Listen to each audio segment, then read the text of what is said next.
ప్రజలు తమ మొబైల్ ఫోన్లు పోగొట్టుకున్న చోరీకి గురైన వెంటనే CIR.gov.in అనే వెబ్సైట్లో లేదా దగ్గరలో ఉన్న పోలీస్ స్టేషన్లో సంప్రదించాలని ఆదిలాబాద్ జిల్లా ఎస్పీ అఖిల్ మహాజన్ సూచించారు. ఇలా జిల్లాలో పోగొట్టుకున్న మొత్తం 105 మొబైల్ ఫోన్లను పట్టణంలోని పోలీస్ హెడ్ క్వార్టర్ సమావేశ మందిరంలో నిర్వహించిన కార్యక్రమంలో ఎస్పీ వాటి యాజమానులకు అందించారు.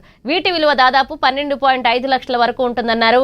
పోగొట్టుకున్న దొంగతనానికి గురైన మొబైల్ ఫోన్ల రికవరీకి ప్రత్యేకంగా బృందాన్ని ఏర్పాటు చేసినట్లుగా ఆయన తెలిపారు. ముఖ్యంగా మొబైల్ ఫోన్ దొంగతనాలు జరిగే ప్రాంతాలు రైతు బజార్, రిమ్స్, రైల్వే స్టేషన్, బస్టాండ్, ఇళ్లలో దొంగతనాలు, బంధువులకు ఫోన్ చేస్తారంటూ ఫోన్ తిరస్కరించడం లాంటివి జరుగుతున్నాయని, వాటి వల్ల అప్రమత్తంగా ఉండాలన్నారు. మొబైల్ ఫోన్లు రికవరీ చేసి అందించే ప్రక్రియ నిరంతరం కొనసాగుతుందని, ప్రతి నెలలో ఒక రోజు తిరిగి రాబట్టిన ఫోన్లను అందజేస్తామన్నారు.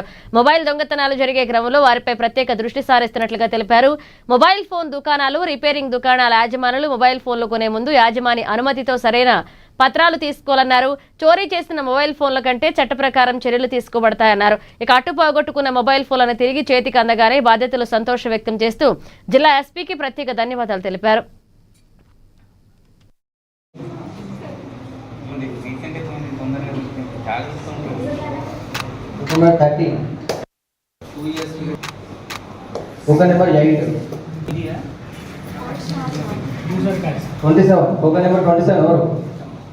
अच्छा, उसने डीटीसी कोरियर किया है.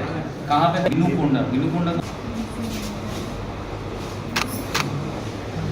69 टोकन नंबर. Token number 5.